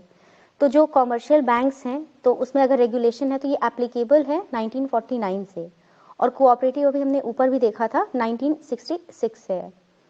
अगर रेगुलेटर की बात की जाए तो ऑब्वियसली कॉमर्शियल बैंक का तो RBI ही होगा। कोऑपरेटिव बैंक में थोड़ा सा डिफरेंस आ जाता है, सुपरवाइज तो करता ही है RBI, अब धीरे धीरे वो एक्सटेंट अपना बढ़ा भी रहा है। बाकी ये इसमें 2 और वेरिएशंस हैं, मल्टी स्टेट कोऑपरेटिव बैंक्स होते हैं और अर्बन कोऑपरेटिव बैंक्स हैं, तो इसीलिए हमने देखा कि 2 सुपरविजन आता है, स्टेट गवर्नमेंट्स का भी रोल इसमें आ जाता है। नेक्स्ट देख लेते हैं CRR SLR। तो ऑब्वियसली कॉमर्शियल बैंक पे तो लगेगा ही, बट यहाँ पे इसमें देखा जाएगा कोऑपरेटिव बैंक्स में तो थोड़ा सा स्लैब्स अलग अलग हो जाएंगे। रेपो और MSF तो ऑब्वियसली उस पर तो वो एलिजिबल हैं बिकॉज वो बैंक्स हैं। यहाँ पे कुछ सेलेक्टेड कैटेगरीज अगर कोऑपरेटिव बैंक्स देखेंगे तो कुछ ही कैटेगरीज कर सकती हैं। बाकी प्रायोरिटी सेक्टर लेंडिंग 40 to 75% वो RRBs और इन सब का है, और यहाँ पे PSL लेंडिंग हमें सिर्फ ये काफ़ी इंपॉर्टेंट हो जाता है point, only urban cooperative banks. तो ये चीज़ याद रखना कि सिर्फ अर्बन वाला जो है उनका है ये PSL लेंडिंग में। नेक्स्ट है हु कैन बोरो। तो कॉमर्शियल बैंक से कोई भी जाके बोरो कर सकता है, लेकिन ये जो कोऑपरेटिव नाम में ही पड़ा है कि कोऑपरेशन, तो ये जो मेनली अपने मेंबर्स मिलके ही बनाते हैं, तो ऑब्वियसली वो अपनी प्रायोरिटी अपने मेंबर्स को देंगे। बाकी वोटिंग पावर क्या है, अगर कोई कॉमर्शियल बैंक है तो जितने जिसके शेयर्स होंगे, जितने जितना इन्वेस्ट किया होगा उसको उस हिसाब से वोटिंग मिलेगी, लेकिन यहाँ पे ऐसा नहीं है। आप चाहे कोऑपरेटिव मेंबर्स कोई पार्शियलिटी नहीं करते हैं, हर मेंबर को एक वोट होता है चाहे वो कितना भी कैपिटल कंट्रीब्यूट करे। प्रॉफिट तो कॉमर्शियल नाम में ही लिखा है, ऑब्वियसली वो प्रॉफिट के लिए ही काम करेगा, और कोऑपरेटिव नाम से ही पता चल रहा है कि मेंबर की हेल्प करना मेन इनका मोटिव होगा। और प्रेजेंस तो हमें पता है कॉमर्शियल यूनिवर्सल है, ऑल ओवर इंडिया है, और कोऑपरेटिव बैंक्स मेनली जहाँ थोड़ा बिजनेस वाले ज़्यादा लोग होते हैं जिनको इजीली फाइनेंसेस चाहिए होते हैं, जैसे गुजरात, महाराष्ट्र, आंध्रा, ऐसे स्टेट्स में ज़्यादा इनका वो है। आगे फिर कोई बता दो। अभी रिसेंटली तो एक हम अमेंडमेंट को लेके इशू था ना, जिसमें सुप्रीम कोर्ट ने उसको उसके एक पार्ट को अनकॉन्स्टिट्यूशनल बताया था, कोऑपरेटिव बैंक से रिलेटेड था शायद। बैंक नहीं, मतलब हाँ शायद बैंक ही था या कोऑपरेटिव इंस्टीट्यूशन है शायद। कोऑपरेटिव सोसाइटीज का था ना, अच्छा, मल्टी स्टेट कोऑपरेटिव सोसाइटीज का था ना वो। Multi-state corporate अच्छा society is governed by RBA, okay, and single society is governed by government. But if it's an urban, it is under RBI. But if it's under, I mean, it's not an urban, it will be under the state. Like अगर एक ही state में काम कर रहा है तो वही state उसको वो करेगा, 2-3 स्टेट्स आ जाएंगे तब फिर सुपरविजन चेंज हो जाएगा।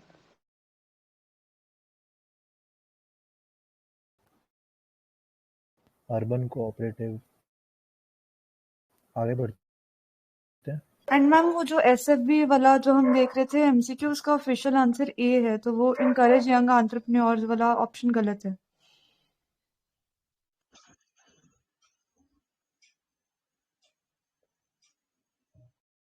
ये आपका ये कहना है ये थर्ड वाला ऑप्शन गलत है? हाँ जी, ऑफिशियल मतलब जो यूपीएससी की है ना, वो उस पे चेक कर रहा है, तो उन्होंने ए ही आंसर दिया हुआ है। 1 and 2 is correct according to UPSC. Okay, ठीक है। मतलब जो स्मॉल फाइनेंस बैंक है उनका एंटरप्रेन्योरशिप से कोई रूल नहीं है। राइट, ठीक है, ओके, ठीक है, आगे चलते मैंने हैं इसके फिर। बारे में ना मैंने एक ग्रुप में डाला हुआ है, आरबीआई एक्ट के जो साइट पे ऑब्जेक्टिव दिए है ना, वो मैंने डाला है, एक बार देख लेना बाद में स्पेसिफिकली। मतलब उसमें फार्मर और वो वाला जो इशू है वो लिखा हुआ है, बट उसका कोई रोल नहीं दिया है। अगर तुम स्टेटमेंट का लैंग्वेज देखोगे ना, उसमें यंग एंटरप्रेन्योर स्पेसिफिकली बोला है। मतलब कोई अगर 40 साल का आदमी एंटरप्रेन्योर बने तो उसको हम प्रमोट नहीं करेंगे, थोड़ी ऐसा होता है। फिर उसमें एक और कीवर्ड है, वो भी थोड़ा सा डाउटफुल था, लास्ट वाला, रूरल एरियाज, उसके लिए तो आरआरबी अलग से है। ठीक है, कोई जल्दी से अर्बन कोऑपरेटिव बैंक और रूरल कोऑपरेटिव बैंक्स के बीच में डिफरेंस बता दो।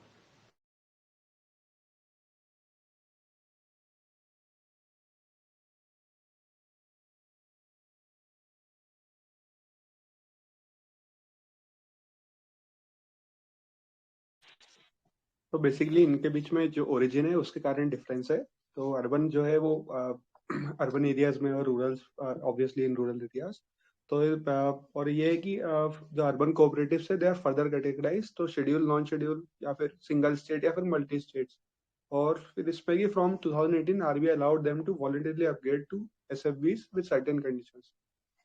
और यहाँ पे रूरल में लॉन्ग टर्म और शॉर्ट टर्म है, तो लैंड बैंक या फिर कोऑपरेटिव एग्रीकल्चर या फिर आरडीबीज। और शॉर्ट टर्म में ये इंपॉर्टेंट है कि स्टेट कोऑपरेटिव बैंक उसके अंडर में डीसीबीज, डीसीसीबीज, और उसके अंदर में PACS, the primary agriculture credit societies. तो नोट करने वाली बात यहाँ पे कि पीएसीएस जो प्राइमरी एग्रीकल्चर क्रेडिट सोसाइटीज है, they can't issue cheque books. So इनको आरबीआई रेगुलेट नहीं करता है, इनको रेगुलेट करता है only state registers and regulate them. अच्छा, इसमें और करंट अफेयर्स में कि due to various financial scams RBI's YH Milgam Committee 2011 suggested many reforms on UCBs, but that required government to amend the laws, which was not done until 2020. Therefore, 2018 onwards, RBI offered UCBs to convert their license into SFBs. Then RBI alone will have supervision powers without interference from government or its register of cooperative societies. ये 2021 में हुआ कि RBI set up NS Viswanathan panel for strengthening the UCBs. ठीक है, main crux ये याद रखना कि ये जो पैक्स होती हैं ये बैंक नहीं है, ठीक है, और ये बैंक नहीं है तो आरबीआई का कोई रोल ही नहीं आएगा। इसमें ना ठीक है, नेक्स्ट। वो रिसेंट अमेंडमेंट्स हुई थी, तो अब क्या कहते हैं, जो अर्बन कोऑपरेटिव बैंक है ना, तो अब वो सिर्फ रेगुलेटर उसका सिर्फ आरबीआई हो गया। पहले स्टेट गवर्नमेंट भी थी और आरबीआई थी, ड्यूल रेगुलेशन बोला जाता था इसे बेसिकली। तो अब आरबीआई ही है।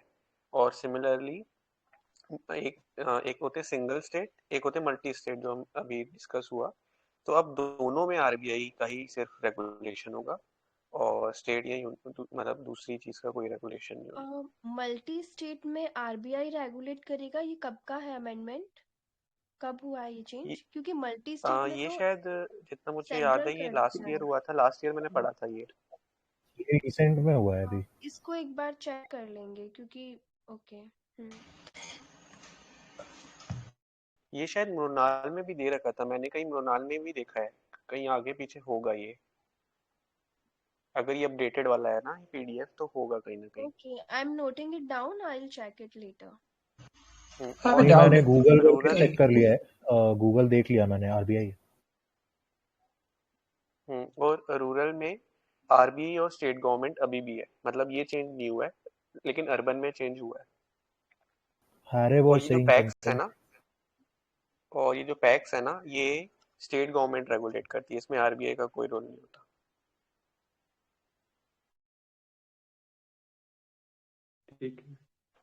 ठीक है आगे चलेंगे आप यहाँ से। आई थिंक बहुत डिस्कस कर लिया अपन ने ये। बढ़ते हैं, अब थोड़ा आगे बढ़ते हैं। नेक्स्ट क्वेश्चन करना है 2020 वाला।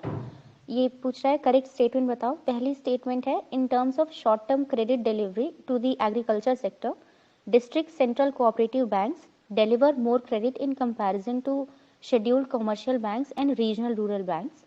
और दूसरा है one of the most important function of DCCBs is to provide funds to primary agriculture credit societies. 2 only लग रहा है इसको तो। हाँ 2 ओनली होगा। हाँ बिकॉज कॉमर्शियल बैंक से तो ज़्यादा नहीं दे सकते हैं। आरआरबी एंड कमर्शियल दोनों को मिला दिया ना उसने तो। हाँ चलिए बढ़ते हैं आगे।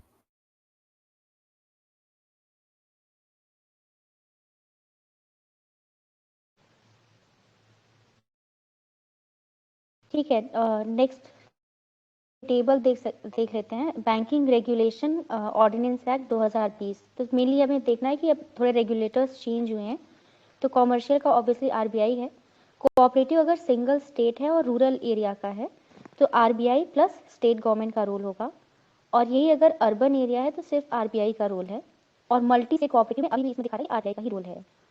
बाकी कोऑपरेटिव सोसाइटीज तो स्टेट गवर्नमेंट के अंडर में आती हैं, तो पैक्स स्टेट गवर्नमेंट के अंडर में आ जाएगा। नेक्स्ट देख लेते हैं फिर। इस टेबल में कुछ इंपॉर्टेंट है क्या?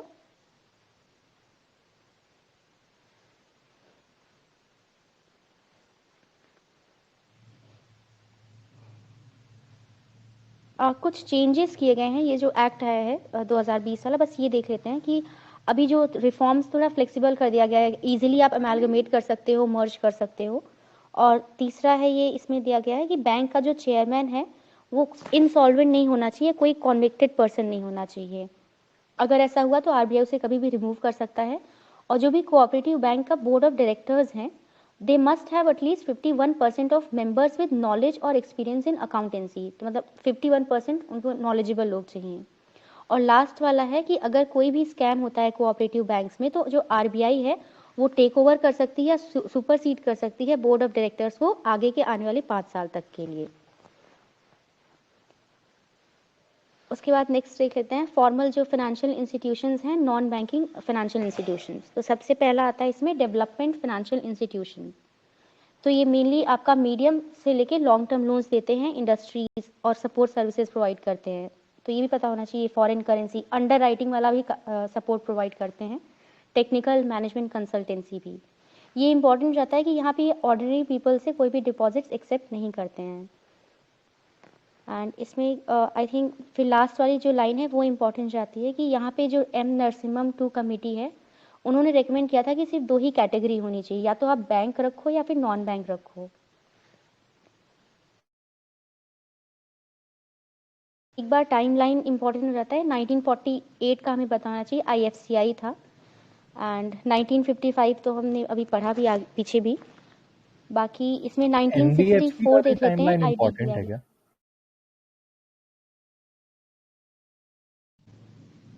ज़्यादा इम्पोर्टेंट तो नहीं है। आई गेस नहीं है इम्पोर्टेंट, हम टाइम ही वेस्ट करेंगे इसमें, मुझे लग नहीं रहा है इसमें। ठीक है नहीं इतना डीप में टाइमलाइन इम्पोर्टेंट नहीं है, बस ऊपर ऊपर से देख लो, अगर याद रह रहा है तो ठीक है, नहीं तो आगे बढ़ो। ठीक है। ये फिर ये नैफिड क्या है, national bank for financing infrastructure and development. तो बस इनका ये कहना है कि सेटअप करेंगे ऑर्गेनाइजेशन, मिनिमम बस कैपिटल 20,000 करोड़ कैपिटल है।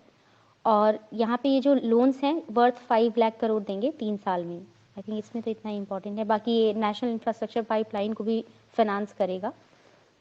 फिर नेक्स्ट सीधे आ जाते हैं इसमें ऑल इंडिया फाइनेंशियल इंस्टीट्यूशन। इसमें 4 हैं, एक है EXIM, NABARD, national housing bank और सिडबी।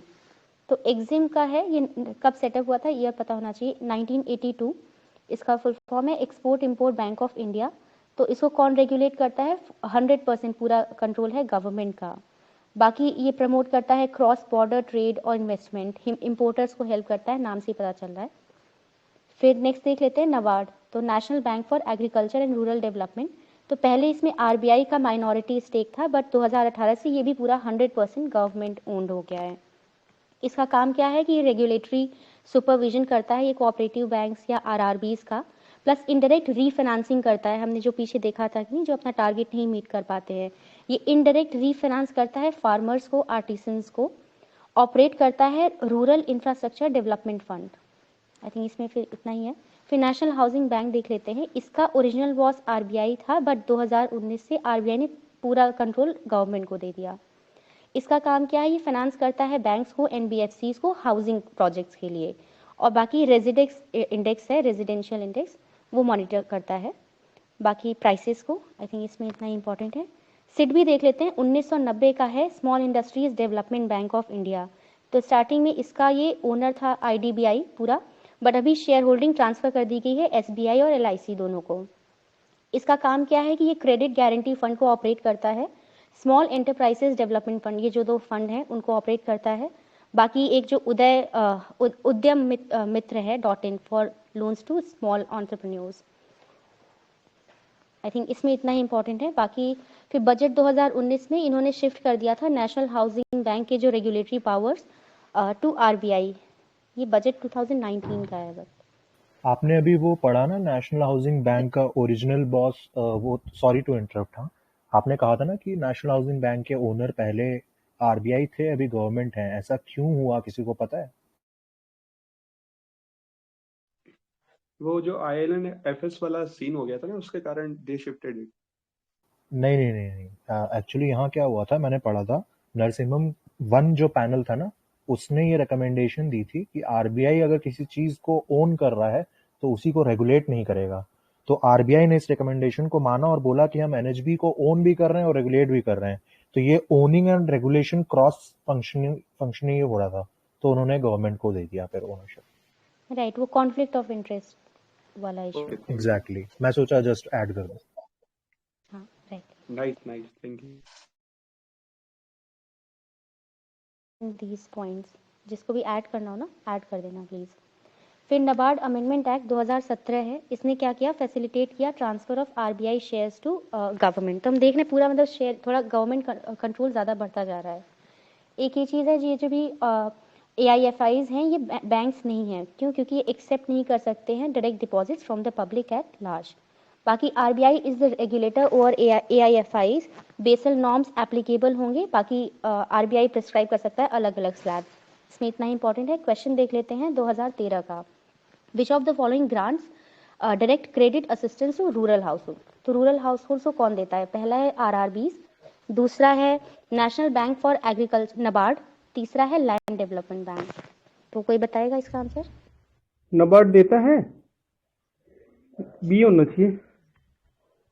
डायरेक्ट कुछ है ना, डायरेक्ट है तो नबार्ड शायद नहीं देता है। बी कार्ड दो। They are transferred to other banks. NABARD is an intermediate. B तो सेकंड कार्ड दो। Yeah. B So answer is C, 1 and 3 only. हाँ। Let's move on to next question. इसका है find correct statement. A says NHB, the apex institution of housing finance in India, was set up as a wholly owned subsidiary of RBI. B है SIDBI was established as a wholly owned subsidiary of the Industrial Development Bank of India. तो was लिखा हुआ है, अभी का नहीं देखना है। कोई बताएगा इसका आंसर? आई थिंक दोनों ही सही है ना? हाँ ठीक है। नॉन बैंकिंग देख लेते हैं। कोई कुछ बोल रहा है क्या? दोनों सही है। हाँ दोनों सही है, प्लीज आगे बढ़े। ठीक है। प्राइमरी डीलर्स क्या होते हैं? प्राइमरी मार्केट में डील करते हैं, डायरेक्टली गवर्नमेंट सिक्योरिटीज खरीद लेते हैं आरबीआई के जो कुबेर प्लेटफॉर्म है, और इसको सेकेंडरी मार्केट में आके सेल कर देते हैं। बस इतना इसमें इम्पॉर्टेंट है। और अभी रफली नंबर पता होना चाहिए, तो 21 प्राइमरी डीलर्स हैं जिनको आरबीआई ने लाइसेंस दिया है, तो 14 बैंक्स हैं। आई थिंक वो इम्पोर्टेंट नहीं है। आगे देख लेते हैं, ये जो है एनबीएफसीज, गैर नॉन एनबीएफसीज में ये कॉमर्शियल बैंक्स एंड एनबीएफसीज का एक्चुअली क्या डिफरेंस है। तो कॉमर्शियल बैंक हमने देखा था, बैंकिंग रेगुलेशन एक्ट है, आरबीआई ही उसको सुपरवाइज करता है। किसी को भी बनना है तो 500 करोड़ चाहिए होगा एंट्री कैपिटल। बाकी ये डिपॉजिट एक्सेप्ट कर सकता है दोनों टाइम और डिमांड भी। और इनका जो इंश्योरेंस है, हमने देखा था डीआईसी जीसीआई जो एक्ट है उसमें इंश्योर्ड रहता है। सीआरआर सारी लिमिट्स एप्लीकेबल हैं इसमें। इन्वेस्टमेंट इनका ये है कि ये जो भी डिपॉजिटर का मनी है वो आरबीआई की अप्रूव जो सिक्योरिटीज़ है सिर्फ वहीं कर सकते हैं। ये कॉमर्शियल बैंक्स का है, ये शेयर मार्केट में डायरेक्टली नहीं इन्वेस्ट कर सकते हैं। और इनका जो लोन का इंटरेस्ट रेट है वो जो भी हमने अभी आगे पढ़ेंगे, लेंडिंग रेट्स होते हैं बीपीएलआर एमसीएलआर, उसके बेसिस पे डिसाइड होगा। और रिकवरी के लिए ये है लोन रिकवरी, ये सरफेसी और आईबीसी है, ये सब एप्लीकेबल होगा। और जो भी इनकी कंज्यूमर कंप्लेंट्स होगी, अभी हमने देखा था कि प्रोविजन करते हैं तो आरबीआई का जो ओम्बड्समैन होता है, शायद से 2 लाख या कुछ ऐसा लिमिट है, तो वो प्रोवाइड करेगा कंप्लेंट्स के लिए। अब एनबीएफसीज का देख लेते हैं कि अगर इनका रजिस्ट्रेशन कहाँ होता है, तो कंपनीज एक्ट 2013 के अंडर में रजिस्टर करना होगा। और सुपरविजन इनका डिपेंड करता है, जैसे अगर म्यूचुअल फंड्स होगा तो सेबी करेगी, इंश्योरेंस वाला कोई काम होगा तो इंश्योरेंस रेगुलेटरी डेवलपमेंट अथॉरिटी है वो करेगी। एंट्री कैपिटल बैंक के लिए 500 करोड़ है, यहाँ पे अलग अलग है। अगर कोई माइक्रो फाइनेंस वाली है तो उसको सिर्फ 5 करोड़ चाहिए होगा। और कोई री इंश्योरेंस है जो कि इंश्योरेंस कंपनीज को भी इंश्योरेंस प्रोवाइड करता है, उसको थोड़ा ज़्यादा चाहिए होगा, उसको 200 करोड़ चाहिए होगा।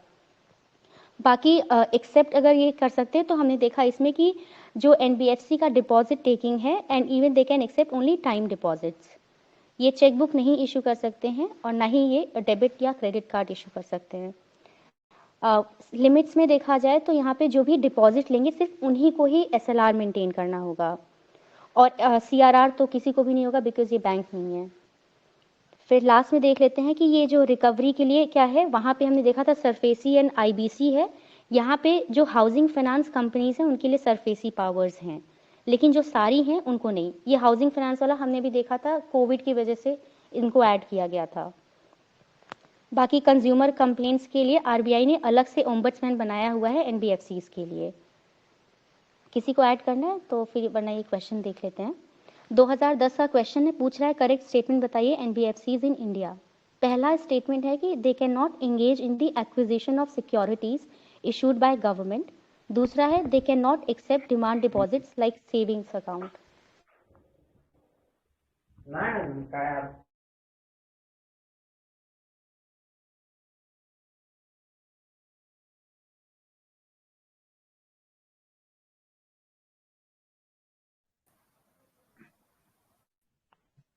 बी लग रहा है क्या? टू ओनली कैन नॉट वो एक्सेप्ट फॉल्स डिमांड रहेगा। डिपॉजिट्स। राइट, हाँ, दे कैन नॉट, ये करेक्ट है, and A is wrong. NBFC का एक टाइप है ना जो डिपॉजिट टेकिंग है, कहीं यहीं पे तो मेंशन था।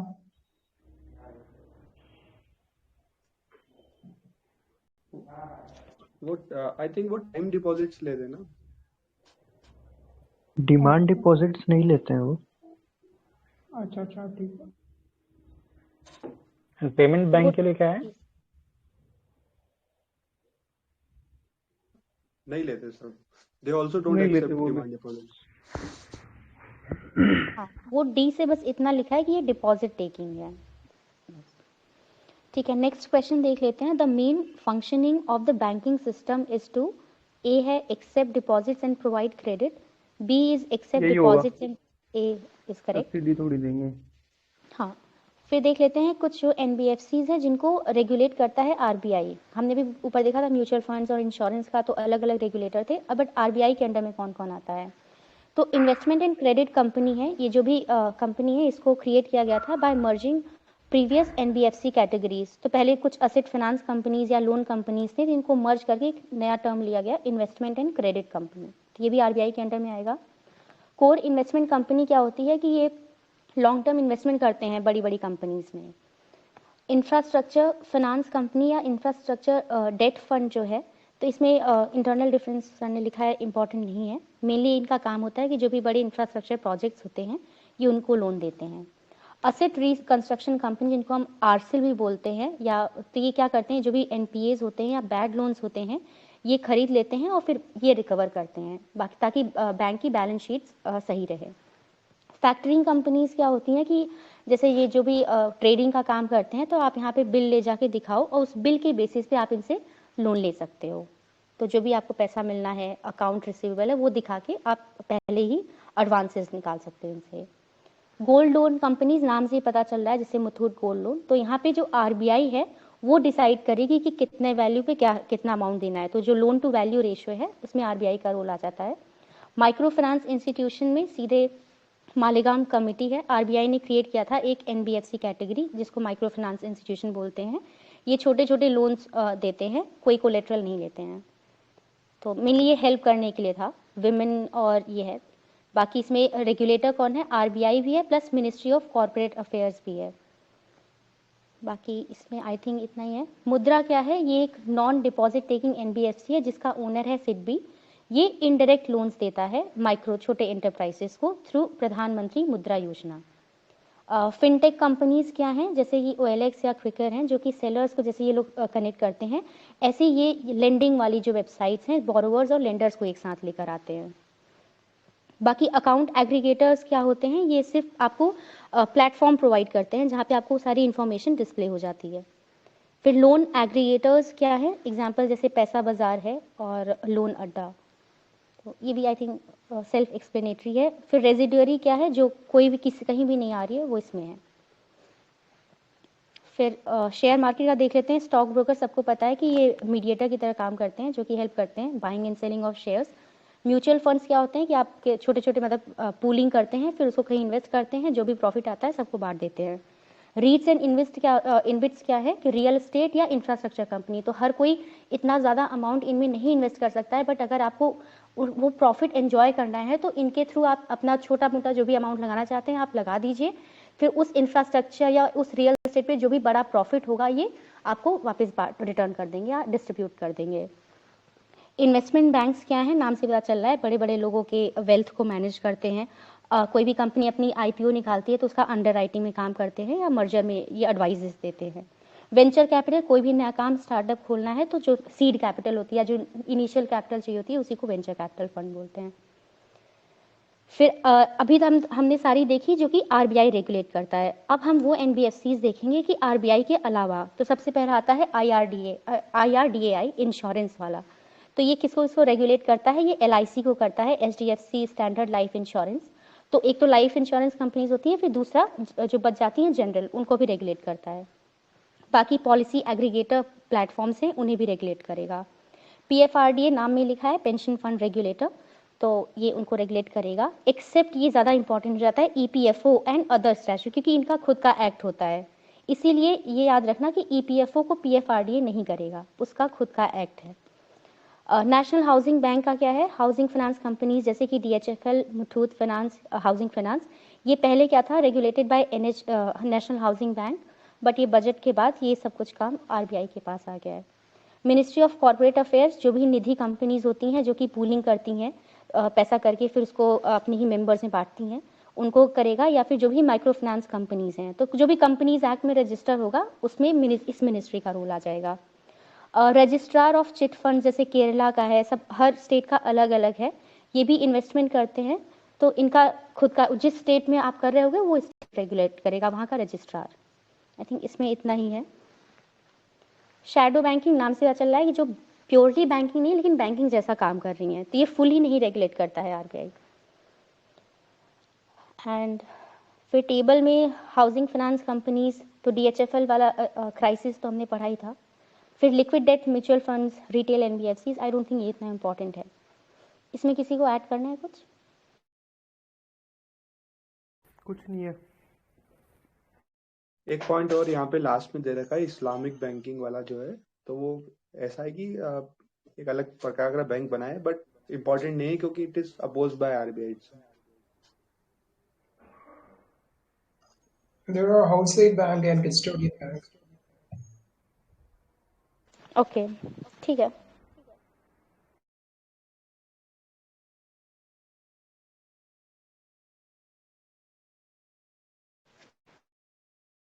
नेक्स्ट कुछ टर्म्स पता होनी चाहिए आई गेस। इनफॉर्मल जो फाइनेंशियल हैं जो कि कहीं से भी रेगुलेट नहीं होते हैं, तो और कुछ इंडिजिनस बैंकर्स ये आ भी चुका है क्वेश्चन। तो मिडिवल टाइम पे इनको क्या बोलते हैं, जैसे श्रॉफ, शिकारपुरी, चेट्टियार, मारवाड़ी, अय्यर, रस्तोगी, तो इनसे याद कर लेना। बाकी अगर मनी लेंडर्स या ब्रोकर्स हैं तो काबुली, पठान, किस्त वाला, अरहतिया, बनिया, सोनी, ये सब टर्म्स पता होनी चाहिए। और ये तो हुंडी पहले भी पूछ चुका है, बिल्स ऑफ एक्सचेंज को बोलते हैं। इसमें इतना है, ये तो पिलर खत्म हो गया। आगे वाला भी करना है क्या?